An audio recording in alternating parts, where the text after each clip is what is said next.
Attention passengers, this is your conductor speaking. Once on board, please make your way over to one of our patented luxury Sleepy Time Cloud seats. These seats are a trademark of the Sleepy Time Express. Do not be alarmed. These seats will take the form of whatever the passenger believes to be the most comfortable. As a reminder, ticket checks are in operation at this station. Please have your tickets out and available for inspection. This ticket check will be relatively fast and painless. Thank you for your time and cooperation. With the ticket checks wrapped up, the train is about to leave the station. All personnel, please stand clear of the closing doors. And with that, we will begin our journey to Snoozeville. Miss Valeria Silvertongue is the resident host of the Sleepy Time Express and will accompany you on this journey. She is an excellent host and storyteller. So please, get comfortable and enjoy the ride. Good evening, patrons of the Sleepy Time Express. Whether it be your first time here with us tonight, or you are a regular here on the STE, I'd like to introduce myself. My name is Valeria Silvertongue, but you can call me Sil. I will be your host for the duration of the trip.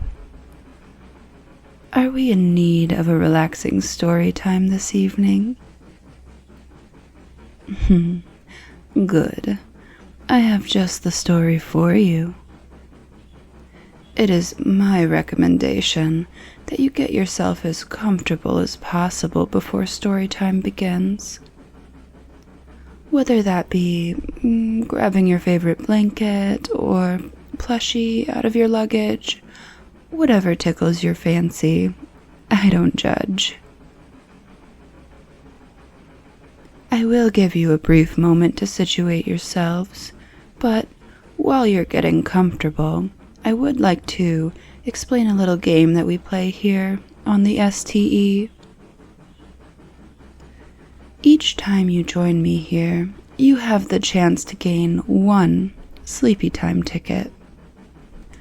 The rules are fairly simple, but require your honesty and integrity. The first rule is, you must fall asleep during the story. The second rule is that you must come back to the comments once you've woken up to tell me what sound effect I included in the story. I will only add one sound effect, so you must be vigilant.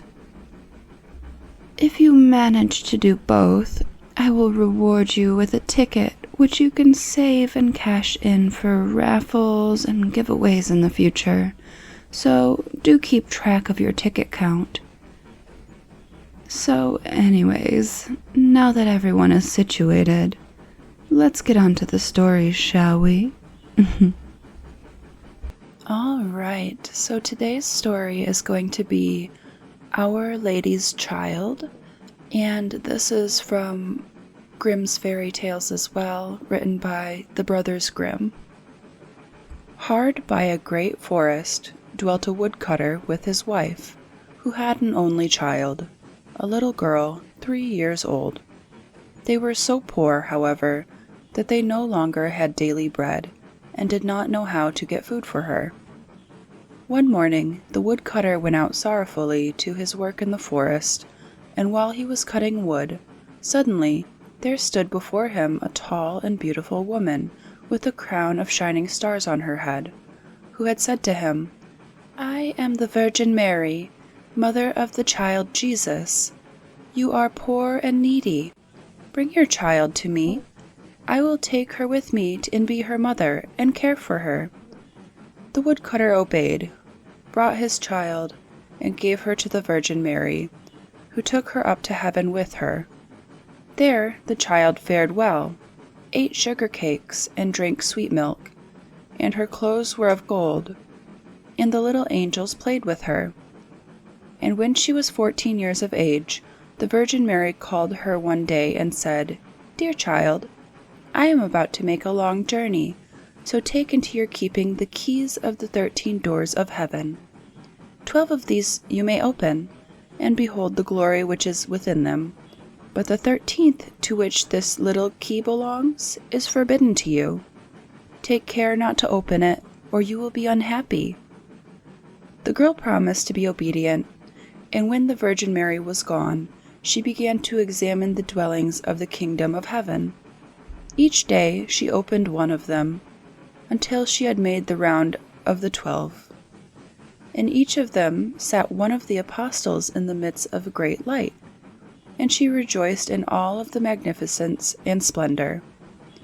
And the little angels who always accompanied her rejoiced with her.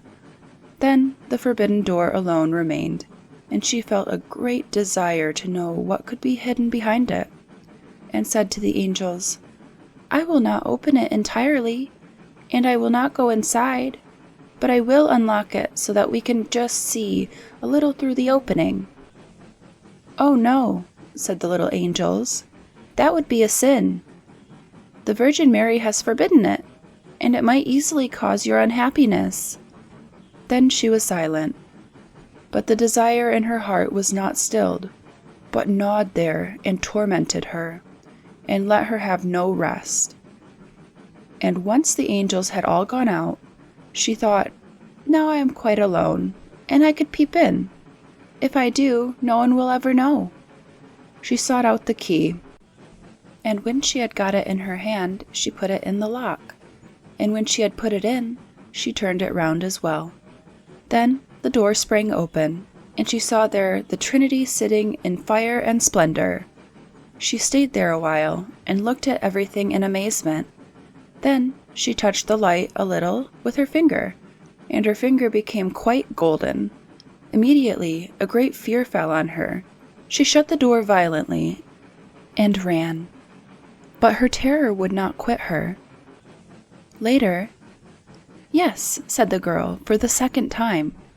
Then she perceived the finger which had become golden from touching the fire of heaven, and saw well that the child had sinned, and said for the third time, "Have you not done it?" "No," said the girl for the third time. "Then," said the Virgin Mary, "you have not obeyed me, and besides that, you have lied. You are no longer worthy to be in heaven."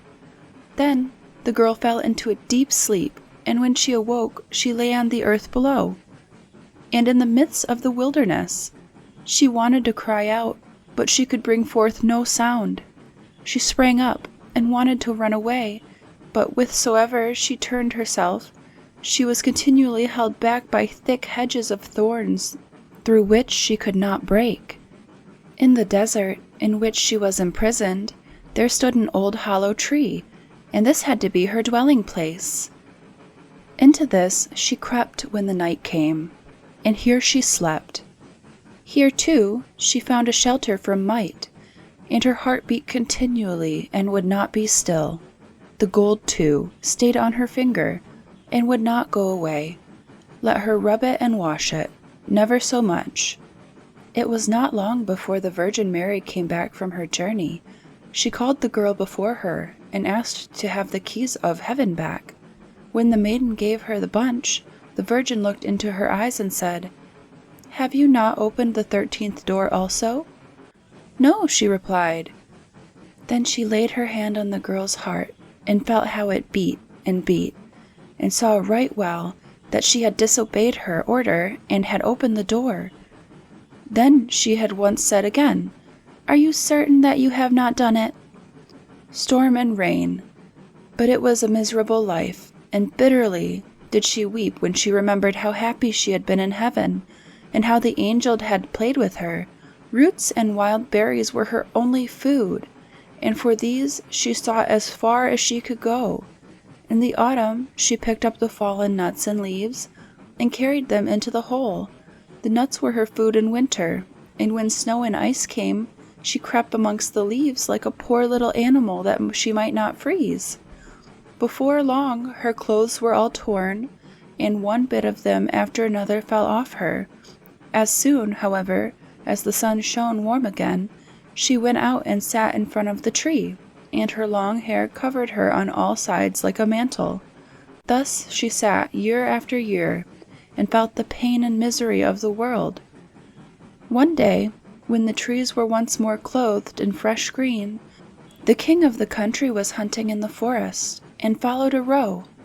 And as it had fled into the thicket which shut in this part of the forest, he got off his horse, tore the bushes asunder, and cut himself a path with his sword. When he had at last forced his way through, he saw a wonderfully beautiful maiden sitting under the tree. And she sat there, and was entirely covered with her golden hair down to her very feet. He stood still and looked at her full of surprise. Then he spoke to her and said, "Who are you? Why are you sitting here in the wilderness?" But she gave no answer, for she could not open her mouth. The king continued, "Will you go with me to my castle?" Then she just nodded her head a little. The king took her in his arms, carried her to his horse, and rode home with her. And when he reached the royal castle, he caused her to be dressed in beautiful garments, and gave her all things in abundance. Although she could not speak, she was still so beautiful and charming that he began to love her with all his heart, and it was not long before he married her. After a year or so had passed, the queen brought a son into the world. Thereupon the Virgin Mary appeared to her in the night when she lay in her bed alone, and said, "If you will tell the truth and confess that you did unlock the forbidden door, I will open your mouth and give you back your speech. But if you persevere in your sin and deny it obstinately, I will take your newborn child away with me." Then the queen was permitted to answer, but she remained hard and said, "No, I did not open the forbidden door." And the Virgin Mary took the newborn child from her arms and vanished with it. The next morning, when the child was not to be found, it was whispered among the people that the queen was a man-eater, and had put her own child to death. She heard all of this, and could say nothing to the contrary. But the king would not believe it, for he loved her so much. When a year had gone by, the queen again bore a son, and in the night the Virgin Mary came to her again, and said, "If you will confess that you opened the forbidden door, I will give you your child back and untie your tongue. But if you continue in sin and deny it, I will take away with me this new child also." Then the queen again said, "No, I did not open the forbidden door." And the Virgin took the child out of her arms and away with her to heaven. Next morning, when this child also had disappeared, the people declared quite loudly that the queen had devoured it, and the king's counselors demanded that she should be brought to justice. The king, however, loved her so dearly that he would not believe it, and commanded the counselors under pain of death not to say any more about it. The following year, the queen gave birth to a beautiful little daughter, and for the third time, the Virgin Mary appeared to her in the night and said, "Follow me." She took the queen by the hand and led her to heaven, and showed her there her two eldest children, who smiled at her and were playing with the ball of the world.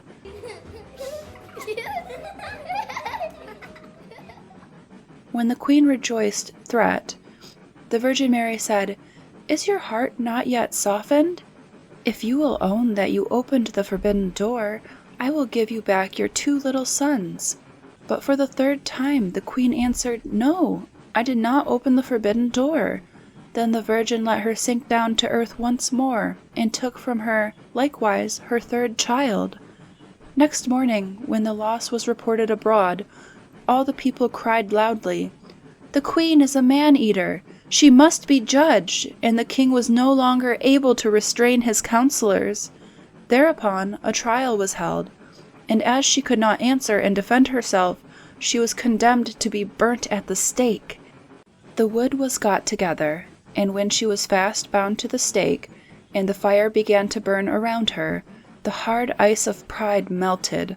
Her heart was moved by repentance, and she thought, "If I could but confess before my death that I opened the door."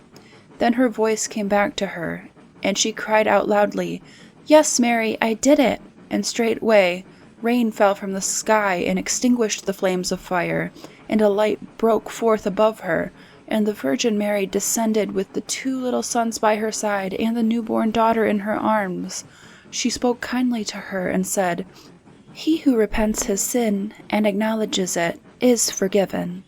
Then she gave her the 3 children, untied her tongue, and granted her happiness for her whole life.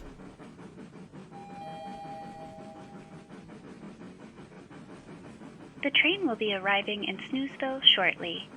Please remain seated until the train has come to a complete stop. Be sure to thank Miss Silvertongue as you exit. Thank you for choosing the STE as your go-to transportation to Snoozeville.